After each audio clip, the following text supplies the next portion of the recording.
Episode की शुरुआत दुर्जन द्वारा जागृति की पहली शिकार लाने के लिए सराहना करने से होती है।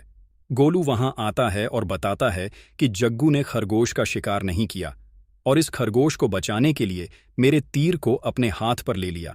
दुर्जन जागृति के पास आता है और पूछता है कि आपने इस खरगोश को जिंदा क्यों पकड़ा, आपने इसका शिकार क्यों नहीं किया। वह उसे हवा में उठा लेता है।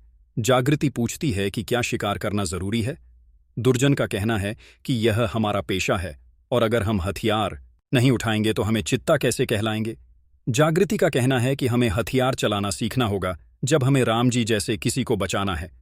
वह कहती है कि मैं भी किसी को बचाने के लिए हथियार उठाऊंगी, किसी को मारने के लिए नहीं। जागृति का गाना बजता है। दुर्जन क्रोधित हो जाता है और हंसता है। वह उससे पूछती है, वह कहता है कि मैं उसकी बुद्धिमत्ता और गोलू की मूर्खता पर हंस रहा हूं।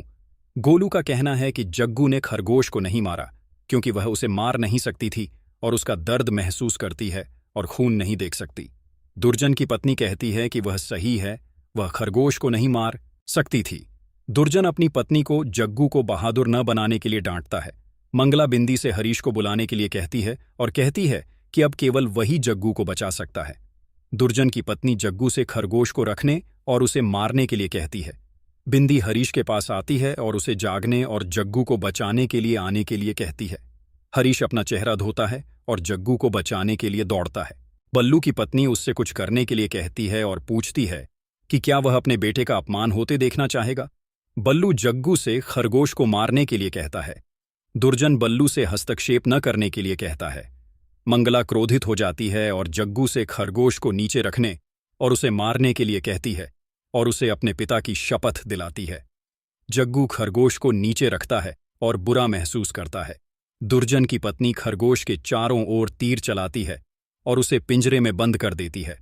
वह जग्गू से तीर चलाने और उसे मारने के लिए कहती है। हरीश वहां आता है और दुर्जन की पत्नी के सामने जग्गू को नुकसान न पहुंचाने की विनती करता है।